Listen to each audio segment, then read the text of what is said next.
दोस्तों आज हम आपके लिए बहुत ही अमेजिंग समरी लाए हैं जिसका नाम है माइंडसेट। आप अपने बारे में क्या सोचते हैं, इस बात पर गौर करना अपने माइंडसेट को बदलने का पहला कदम है। हो सकता है कि ये सुनने में बेतुका लगे, लेकिन आप अपने बारे में क्या सोचते हैं उसका आपकी जिंदगी के हर पहलू पर गहरा असर होता है। जब आप लगातार निराश और दुखी महसूस करते हैं तो समझ जाइए कि अपना नजरिया बदलने का समय आ गया है।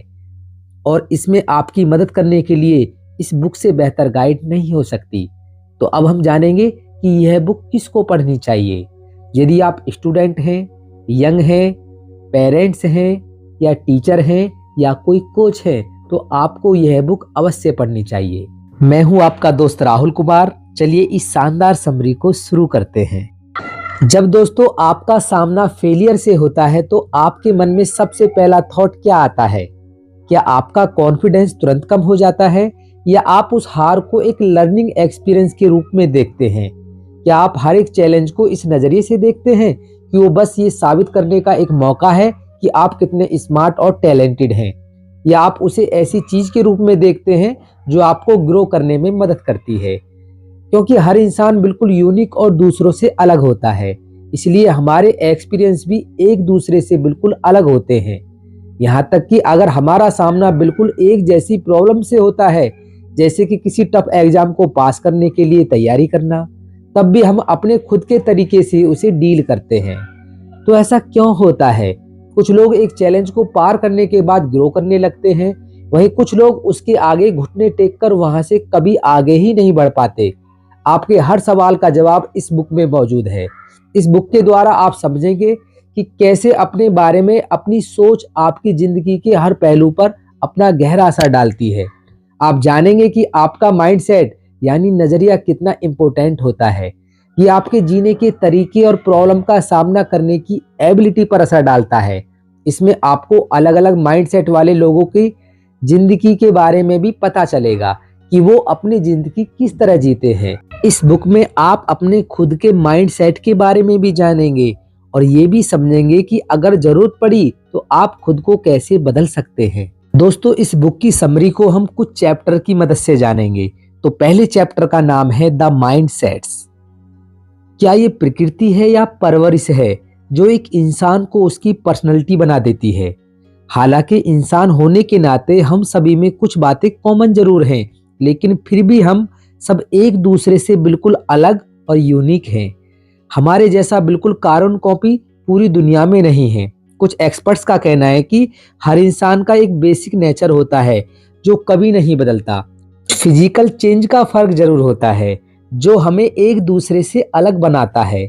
वहीं दूसरी ओर कुछ एक्सपर्ट्स का मानना है कि लोगों का माइंडसेट इस बात से बनता है कि उनकी परवरिश किस तरह की गई थी, उन्हें अपनी जिंदगी में कैसा माहौल और चैलेंजेस का सामना करना पड़ा और वो किस नजरिए से चीजों को देखते हैं। तो अब इन दोनों में से कौन सही है? तो जवाब है दोनों। ये दोनों साथ साथ चलते हैं। अब आप खुद को कैसे देखते हैं वो आपको बना भी सकता है और बिगाड़ भी सकता है। ये बात सुनने में अजीब लग रही होगी, लेकिन ये बिल्कुल सच है। कुछ लोगों को लगता है कि वो बहुत होशियार और स्मार्ट हैं और इसमें उन्हें बिल्कुल भी डाउट नहीं होता, तो इसे फिक्स माइंडसेट कहते हैं। इन लोगों का मानना है कि हम सब एक लेवल ऑफ इंटेलिजेंस और लिमिटेड कैपेसिटी के साथ पैदा होते हैं। इसे कम या ज़्यादा नहीं किया जा सकता। इनका माइंडसेट जैसे एक पत्थर की लकीर हो जाती है जहां वो खुद को बदलना ही नहीं चाहते और ये इनके अंदर एक गहरी इच्छा को जन्म देता है। ये लोग हर किसी को ये साबित करना चाहते हैं कि ये कितने स्मार्ट हैं। ऑथर ने इस माइंडसेट को बहुत से लोगों में देखा है जो इसे अपने एजुकेशन, कैरियर और रिलेशनशिप में दिखाने की कोशिश करते हैं। ऐसे लोगों को लगता है कि हर सिचुएशन खुद को स्मार्ट साबित करने का एक मौका है और अगर वो ऐसा नहीं कर पाए तो वो खुद को एक फेलियर समझने लगते हैं। इन सबसे अलग एक और माइंडसेट है जो कहती है कि एफर्ट के जरिए खुद को बदला जा सकता है। इसे ग्रोथ माइंडसेट कहा जाता है। ऐसा तब होता है जब आपको लगता है कि जिन क्वालिटीज के साथ आप बड़े हुए हैं उसकी वजह से आप एक पॉइंट पर आकर अटक गए हैं, इसलिए आप बड़े जुनून और जोश के साथ खुद को बदलने की कोशिश करने लगते हैं, क्योंकि आप जानते हैं कि आपका अभी बहुत कुछ सीखना बाकी है। इन लोगों का मानना है कि पैदाइशी टैलेंट जैसी कोई चीज नहीं होती और किसी भी चीज को एफर्ट और लगातार प्रैक्टिस के जरिए हासिल किया जा सकता है। आइए इसे एक एग्जाम्पल से समझते हैं। इमेजिन कीजिए कि आप एक कॉलेज स्टूडेंट हैं और जब आप मंडे को कॉलेज गए तो आपको वो दिन बहुत ही बुरा गुजरा। ना सिर्फ आपको अपनी पसंदीदा क्लास में बहुत कम मार्क्स मिले, बल्कि आपको पार्किंग का फाइन भी देना पड़ा। इसके बाद जब आप अपने दोस्तों के साथ अपने इमोशंस को शेयर करने की कोशिश करते हैं तो उसने आपकी बात पर ध्यान ही नहीं दिया। अब अगर यहाँ आपका फिक्स माइंडसेट होगा तो आप खुद के लिए बुरा महसूस करने लगेंगे और तो और आप यहाँ तक सोच लेंगे कि आपकी जिंदगी बिल्कुल बेकार है और इस पूरी दुनिया में आप सबसे बड़े बेवकूफ हैं। जब आपका माइंडसेट फिक्स्ड होता है तो आप खुद पर दया करने लगते हैं, अपने गुस्से और दुख को कम करने के लिए जंक फूड खाने लगते हैं और इस बात पर गंगा जमुना बहाने लगते हैं कि आप कितने बड़े लूजर हैं। ऐसे लोग दूसरों को दोष देने और बहाने बनाने की सोच को अपना लेते हैं। ये किसी चीज की जिम्मेदारी नहीं लेना चाहते। आप इन सभी चीजों में ना जाने कितना टाइम वेस्ट करते हैं, लेकिन 2 मिनट इस बात पर गौर नहीं करते, क्या सच में आपका दिन इतना बुरा था कि आप इस तरह रिएक्ट करें? क्योंकि फिक्स माइंडसेट वाले लोग हर वक्त खुद को साबित करने की कोशिश में लगे रहते हैं। उन्हें लगता है कि छोटी सी भी गलती का मतलब है कि वो फेल हो गए हैं। उनके इमोशन एक्सट्रीम होते हैं, उन्हें बीच का रास्ता नहीं दिखाई देता। अगर वो पहली कोशिश में कामयाब नहीं होते तो वो बस मान लेते हैं कि उनके पास वो स्किल और टैलेंट ही नहीं है, उन्हें अब कोशिश करना बंद कर देना चाहिए। अब इसी सिचुएशन को ग्रोथ माइंडसेट में इमेजिन करिए। आप खुद को बुद्धू कहने की बजाय आपके साथ हुई हर घटना को आप एनालाइज करने लगते हैं। आपको लगता है कि शायद आपको पढ़ने के लिए अलग टेक्निक यूज करनी चाहिए, गाड़ी को पार्किंग जोन में पार्क करना चाहिए और सोचना चाहिए कि शायद आपका दोस्त खुद पर उस वक्त परेशान होगा, इसलिए आपकी बात पर ध्यान नहीं दे पाया। भले ही आपको बुरा लग रहा हो कि आपका दिन कितना खराब था, आप हर चीज को एक अलग नजरिए से देखकर उसे डील करने की कोशिश करते हैं। क्या आप फर्क देख पा रहे हैं? ये हमें कितने नेगेटिव इमोशन से बचाता है। चैप्टर 2 में हम जानेंगे इनसाइड द माइंडसेट्स के बारे में। जब आपका माइंडसेट फिक्स होता है तो आप एफर्ट को एक बुरी चीज समझते हैं, क्योंकि आपकी सोच फ्लेक्सिबल नहीं होती। तो आप बस मान लेते हैं कि या तो आप बहुत स्मार्ट हैं या बिल्कुल स्मार्ट नहीं हैं। लेकिन अगर आप ग्रोथ माइंडसेट वाले हैं तो आप समझते हैं कि एफर्ट करना ही आपको स्मार्ट बनाता है। इसमें आपका मकसद किसी को कुछ साबित करना नहीं होता, बल्कि आपका गोल होता है खुद को लगातार इम्प्रूव करते रहना। हालांकि ये माइंडसेट सिर्फ एक बिलीफ सिस्टम है, लेकिन ये बहुत पावरफुल होता है। कैरल डवेक ने हांगकांग यूनिवर्सिटी में एक एक्सपेरिमेंट करने का फैसला किया। इस यूनिवर्सिटी में पढ़ाने के लिए इंग्लिश लैंग्वेज का इस्तेमाल किया जाता है। जाहिर सी बात है कि वहाँ कुछ स्टूडेंट्स ऐसे भी थे जो इस लैंग्वेज को अच्छे से नहीं समझते थे। जब उन्हें एक सर्वे में पूछा गया कि अगर उन्हें एक ऐसा कोर्स ऑफर किया जाए जो उनकी इंग्लिश लैंग्वेज की स्किल को बेहतर करेगा, तो क्या वो उसे ज्वाइन करना चाहेंगे? जिन स्टूडेंट्स ने हाँ में जवाब दिया, उनका ग्रोथ माइंडसेट था। उनका मानना था कि आप कुछ सीख कर या खुद को बदलकर ज्यादा स्मार्ट बन सकते हैं। वहीं दूसरी ओर जिन स्टूडेंट का फिक्स माइंडसेट था, उन्हें उस कोर्स में बिल्कुल दिलचस्पी नहीं थी और उनका जवाब ना था। उनका मानना था कि हर इंसान की बुद्धिमानी का एक लेवल होता है और इसे बदलने के लिए कुछ भी नहीं किया जा सकता। जब ब्रेन वेव्स की बात आती है, तब भी फिक्स और ग्रोथ माइंडसेट के लोगों में अलग अलग पैटर्न देखा गया है। कैरल ने कोलंबिया के लेबोरेटरी में कुछ लोगों के ब्रेन वेव्स की स्टडी किया और ये समझने की कोशिश की कि वेव्स किस पॉइंट पर बढ़ते हैं या उसमें कुछ बदलाव आता है। उनकी टीम ने कुछ पार्टिसिपेंट से सवाल पूछे और उनकी वेव्स को तब मेजर किया गया जब उन्हें बताया जाता था कि उनका जवाब सही था या गलत। जिन लोगों का फिक्स माइंडसेट था, उनके ब्रेन वेव्स में तभी कोई हलचल दिखाई दी जब उन्हें जवाब बताया जाता था। दूसरे शब्दों में, लेबोरेटरी में मौजूद लोगों को साबित करना चाहते थे कि वो कितने स्मार्ट और बुद्धिमान थे, लेकिन जब उन्हें कोई इंफॉर्मेशन दी जाती जिससे वो कुछ सीख सकते थे, तब उनके वेव्स में कोई इंटरेस्ट नहीं दिखाया। यानी जब उन्होंने गलत जवाब दिया तो उन्होंने सही जवाब से कुछ सीखने की कोशिश नहीं की।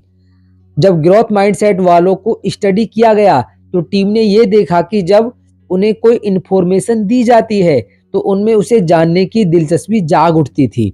वो स्टूडेंट जानते थे कि सीखने से उन्हें आगे बढ़ने और ग्रो करने में मदद मिलेगी, क्योंकि फिक्स्ड माइंडसेट वाले चुनौतियों का सामना करने से कतराते हैं। वो हमेशा अपने कंफर्ट जोन में रहना चाहते हैं और अपना कॉन्फिडेंस उन चीज़ों के जरिए बढ़ाते हैं जिन्हें वो आसानी से और अच्छे से कर सकते हैं। वो खुद को सबसे ऊपर और बेस्ट समझते हैं, क्योंकि उन्हें लगता है कि उनके पास जो नॉलेज और टैलेंट है उसके ऊपर कुछ सीखने की गुंजाइश ही नहीं है और वो सब कुछ पहले से ही जानते हैं। लेकिन अगर वो इसे भी इम्प्रूव कर अपने फुल पोटेंशियल तक पहुंच जाते तो क्या होगा? यहाँ फिर वही बात आती है कि ऐसे लोग मेहनत करना और रिस्क लेना पसंद नहीं करते। इनकी सोच होती है कि अगर आपको किसी चीज में एफर्ट लगाने की जरूरत है तो इसका मतलब है कि आप उस चीज में अच्छे नहीं हैं, तो उसे बेकार में ट्राई करने का क्या फायदा, क्या मतलब? उनकी सुई इस बात पर अटकी रहती है कि या तो उनके पास पूरी स्किल है या बिल्कुल भी नहीं है। लेकिन अगर आपने सीखने से इनकार कर दिया तो आप इम्प्रूव कैसे करेंगे? ग्रोथ माइंडसेट वाले अक्सर खुद से यही सवाल पूछते हैं, इसलिए वो चैलेंज एक्सेप्ट करने के लिए तैयार रहते हैं, क्योंकि वो जानते हैं अगर वो फेल भी हुए तब भी वो उनसे कुछ ना कुछ जरूर सीखेंगे। और ऐसा नहीं है कि ग्रोथ माइंडसेट वालों को फेलियर से तकलीफ नहीं होती, लेकिन वो इस फेलियर को खुद को तोड़ने नहीं देते। उनका जज्बा होता है कि मैं फेल हुआ तो क्या हुआ, मैं अपनी गलतियों से सीखकर दोबारा इसका सामना कर पाऊंगा। अब सवाल आता है कि क्या आपके माइंडसेट का आपके स्कूल की परफॉर्मेंस पर असर पड़ता है?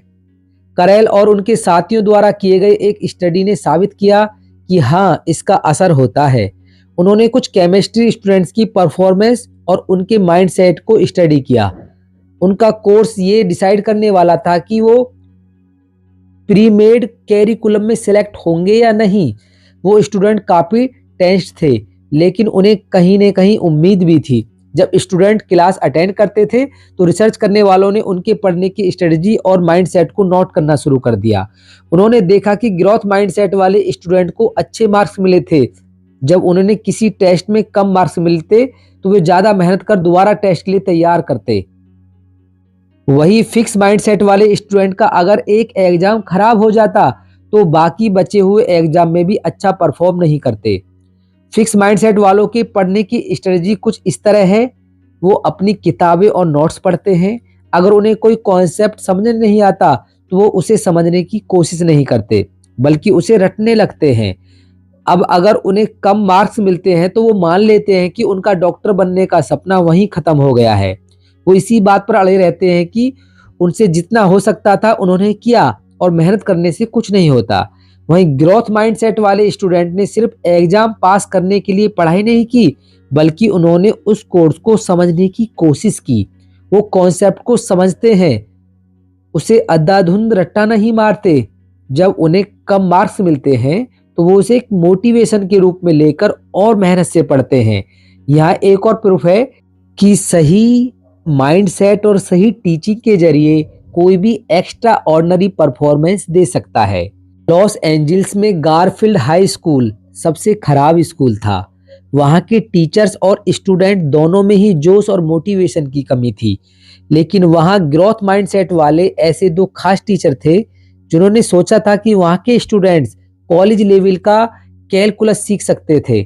उन दोनों टीचर के नाम थे जेम एस्क्लिनेट और बेंजामिन। उन्होंने बच्चों को सिर्फ कैलकुलस पढ़ाया ही नहीं, बल्कि उन्हें मैथ्स में नेशनल चार्ट पर सबसे टॉप भी पहुंचाया। अपने ग्रोथ माइंडसेट के कारण जेमी और बेंजामिन ने बच्चों को पढ़ने के लिए मोटिवेट किया। उन्होंने उनसे कहा कि वो खुद को एक फेलियर ना समझें और मेहनत हमें कुछ भी अचीव करने के लिए लायक बना देती है। स्टूडेंट्स ने उनकी बातों को सीरियसली लिया और खुद पर यकीन करने का माइंडसेट अपनाने लगे।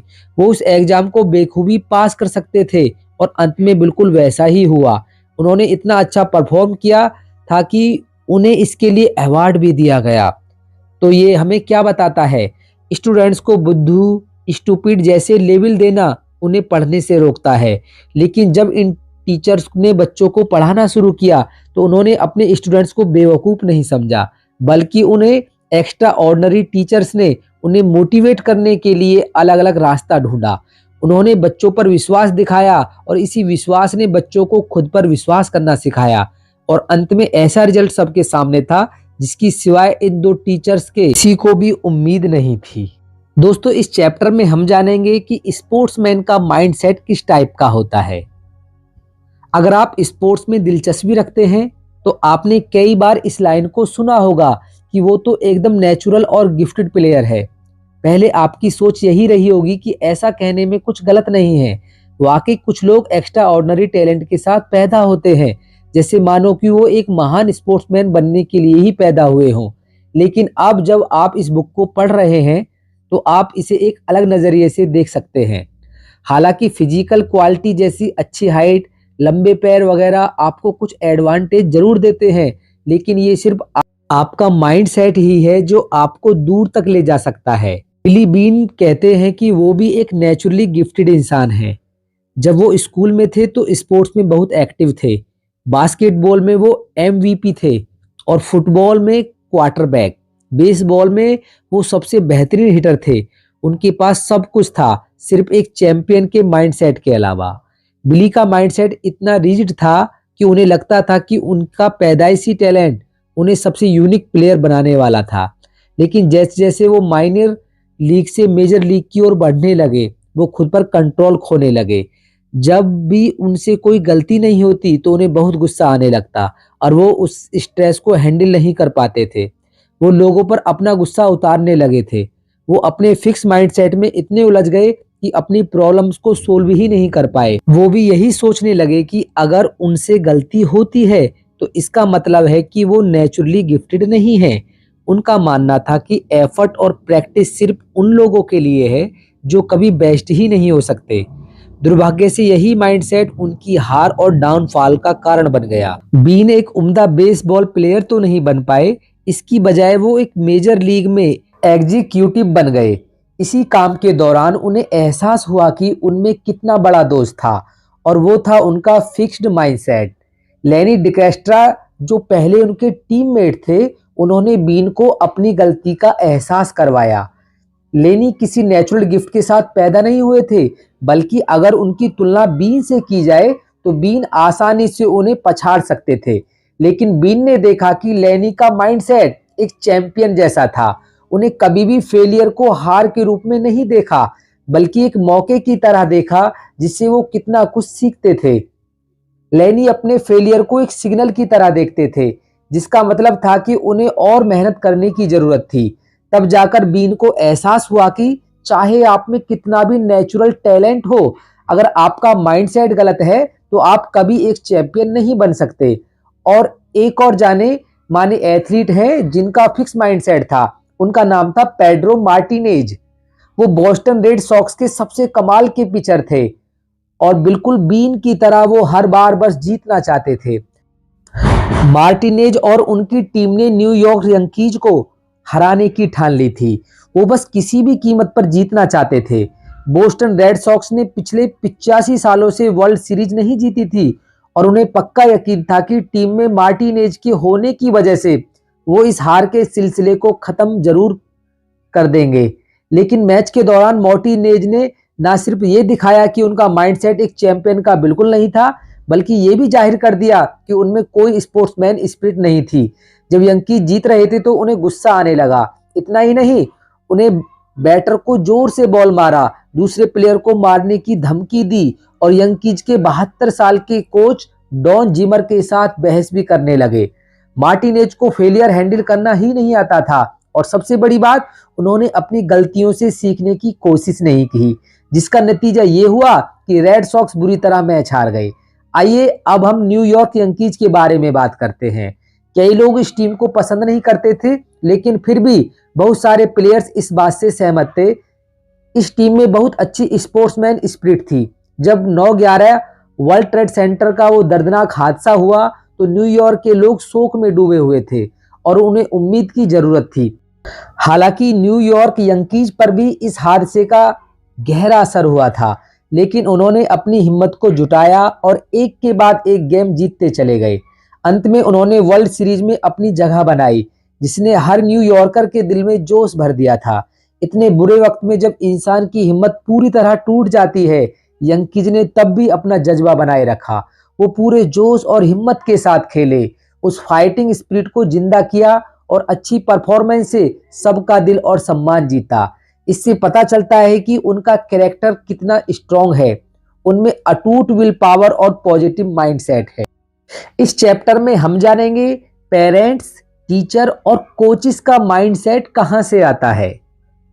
ये जानते हुए भी कि हमारे पेरेंट्स, टीचर और वेल विशर्स हमारा भला चाहते हैं, कभी कभी उनसे मिलने वाली तारीफ से हमारा दम घुटने लगता है। वो जो कुछ भी कहते हैं उसका आपके माइंडसेट पर असर होता है और वो या तो बेहतर हो जाता है या बदतर हो जाता है। बच्चे बहुत सेंसिटिव होते हैं और बड़े उनसे जो भी कहते हैं वो उनके माइंड और दिल में बैठ जाता है। कई बार वो उसका एक अलग ही मतलब निकाल लेते हैं। जैसे मान लीजिए कि आपने अपने बच्चे से कहा, तुम तो बहुत इंटेलिजेंट हो, ज्यादा पढ़े बिना भी तुम्हें इतने अच्छे मार्क्स मिले।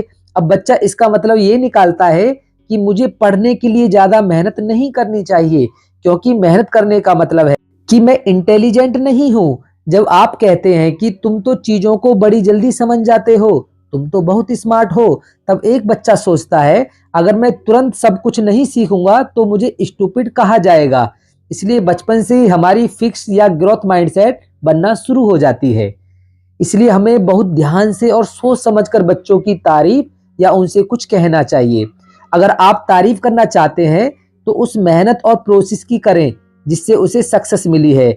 जैसे अगर आप बच्चे के मार्क्स अच्छे आए हैं तो कहने की बजाय कि तुम बहुत इंटेलिजेंट हो, ये कहें कि तुमने खेलने की बजाय पढ़ने में जो समय दिया है और मेहनत की है, ये उसकी वजह से हुआ है।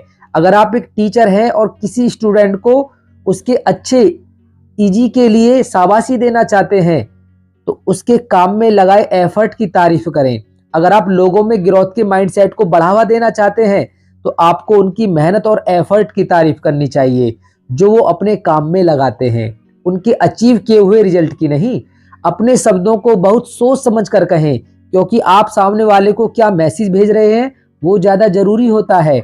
अपने आप से पूछें, क्या आपकी बातें किसी को ग्रो करने में मदद कर रही हैं या आपकी बातों से उन्हें ऐसा लगता है कि आप उनकी काबिलियत को जज कर रहे हैं। चाहे आप पेरेंट हो, टीचर हो या एक कोच हो, एक बच्चा जो अचीव करना चाहता है उसे उसमें एफर्ट लगाने के लिए मोटिवेट करें। उन्हें फेलियर को हार नहीं बल्कि कुछ सीखने के मौके के रूप में देखने के लिए इनकरेज करें। हालांकि माइंडसेट बचपन से ही डेवलप होना शुरू हो जाता है, आप उसे बदल सकते हैं। अगर आपका माइंडसेट भी फिक्स है तो चिंता ना करें।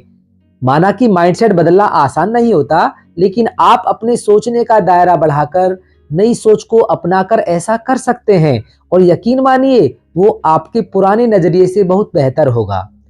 साइकियाट्रिस्ट एरॉन बेक ने जब अपने पेशेंट्स की बात सुनी तब उन्हें इस बात का एहसास हुआ उनकी प्रॉब्लम की जड़ थी उनका बिलीफ सिस्टम जो उन्होंने अपने बारे में और दूसरों के बारे में बना रखा था। हमारा माइंड हमारे आसपास होने वाली हर चीज को बड़े गौर से नोटिस करता है, यहीं से हमारा माइंडसेट बनना शुरू होता है। कई बार हम बातों का गलत मतलब निकाल लेते हैं जो हमें चिंतित और उदास महसूस कराती हैं। एक विशेष प्रकार की थेरेपी इसे सोल्व करने में हमारी मदद करती है। एग्जाम्पल के लिए एलाना को अपनी क्लास में सबसे कम मार्क्स मिले थे। अब ये थेरेपी की मदद से वो खुद से ये नहीं कहेगी कि मैं कितनी स्टूपिड हूँ, बल्कि वो उन घटनाओं के बारे में सोचने लगेगी जब उसे अच्छे मार्क्स मिले थे। ये थेरेपी उसे सोचने में मदद करेगी कि सिर्फ मार्क्स उसकी इंटेलिजेंस को नहीं दिखा सकते, फेल होना बस हमारी ग्रोथ का एक हिस्सा होता है। ये थेरेपी लोगों को ये महसूस कराने में मदद करती है कि वो जो खुद के बारे में सोचते हैं वो पत्थर की लकीर नहीं है, उनकी सोच गलत भी हो सकती है। अगर आप जानते हैं कि आपका माइंडसेट भी फिक्स्ड है और आप उसे बदलना चाहते हैं तो आपने आधी जंग तो वैसे ही जीत ली। इस बात को समझे कि इतनी आसानी से आपका माइंडसेट बदलने वाला नहीं है, क्योंकि आप उसी सोच के साथ पले बड़े हैं।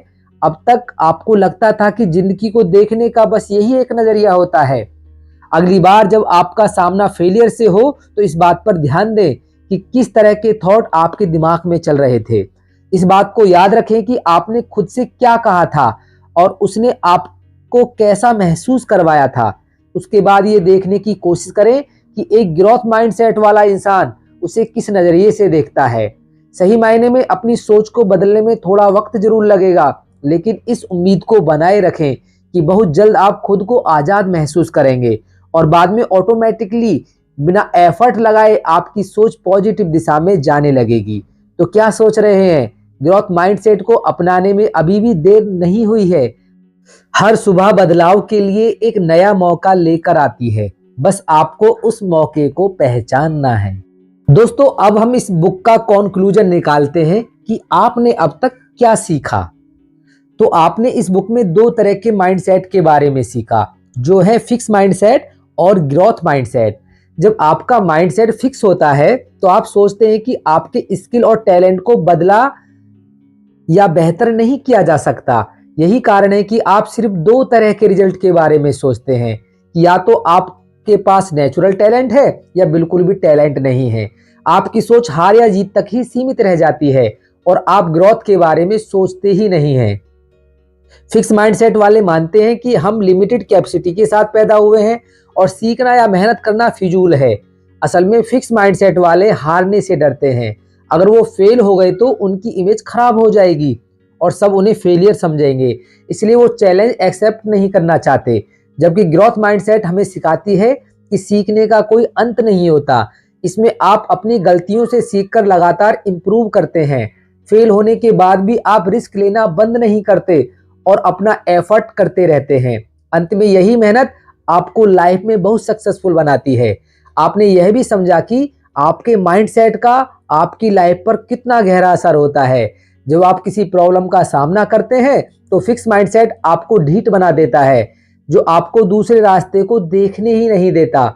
जबकि ग्रोथ माइंडसेट आपको एक नया रास्ता दिखाकर उस प्रॉब्लम को सोल्व करने में और लाइफ में आगे लेकर जाने में मदद करता है।